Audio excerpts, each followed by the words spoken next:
Šiandien pristatysiu temą mokytojo vaidmuo ateities mokykloje.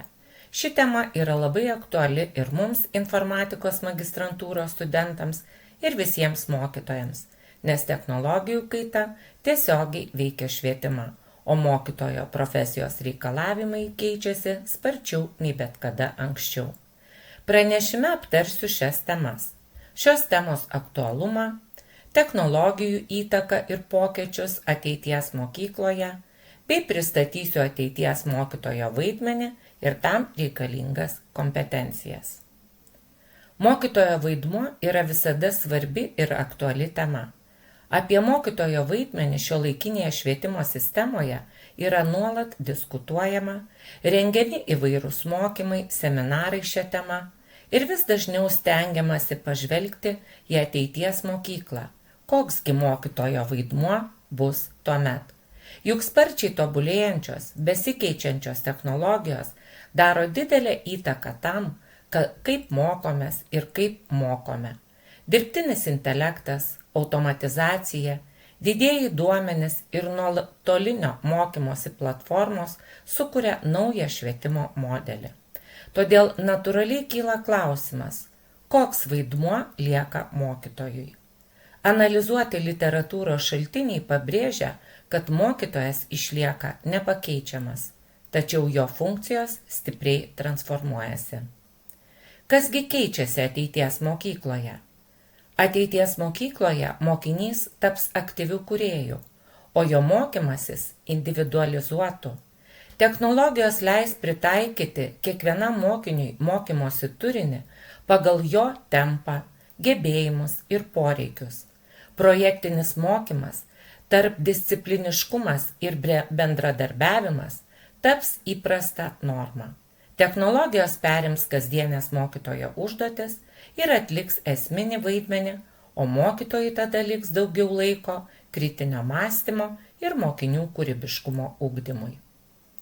Ateities mokykloje ypač svarbu vaidmenį turės pažangios technologijos, kurios jau dabar pradeda keisti mokymo procesą. Vienas ryškiausių pokyčių – dirbtinio intelekto asmeniniai mokymosi asistentai. Jie galės stebėti mokinio mokymosi tempą, generuoti individualias užduotis ir padėti mokiniui mokyti savarankiškai. Kitas sritis – adaptuojamojo mokymo sistemos, kurios prisitaikys prie mokinio žinių lygio ir siūlys tinkamiausią turinį. Taip pat vis labiau įsitvirtins virtuali realybė, jos technologijos. Tai suteiks galimybę atlikti biologijos, istorijos ar fizikos eksperimentus virtualiose laboratorijose ar keliauti į istorinius laikotarpius, neišeinant iš klasės.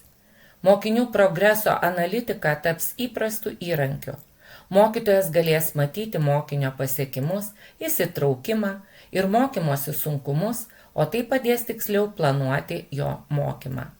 Hibridinis ir nuotolinis mokymas jau nebebus išimtis, tai taps normali ugdymo dalis, suteikianti daugiau lankstumo.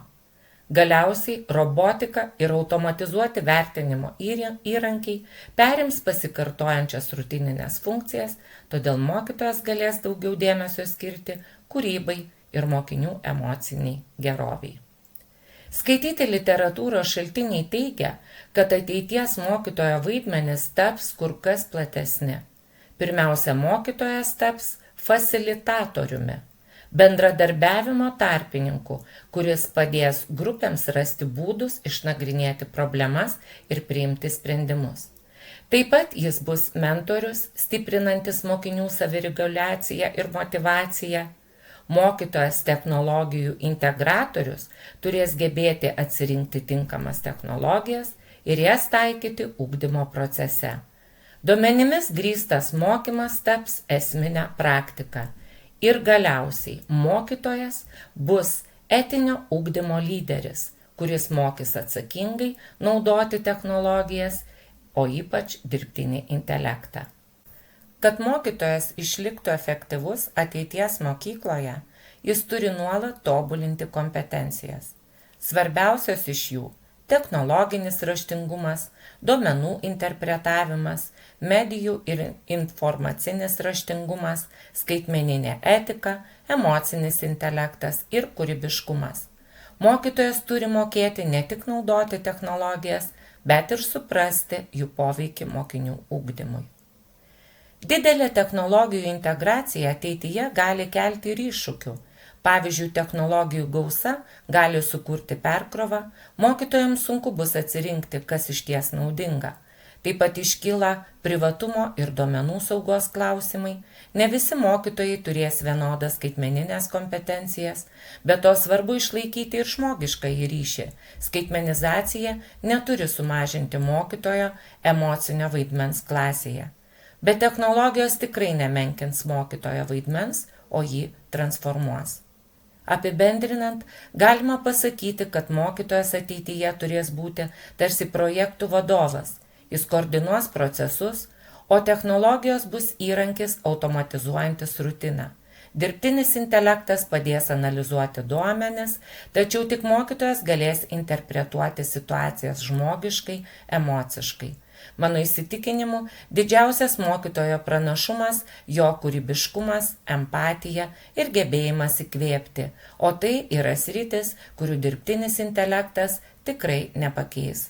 Mokytojo vaidmuo ateities mokykloje nesumažėja, o išsiplečia. Technologijos tampa mokytojo partneriu, o ne konkurentu.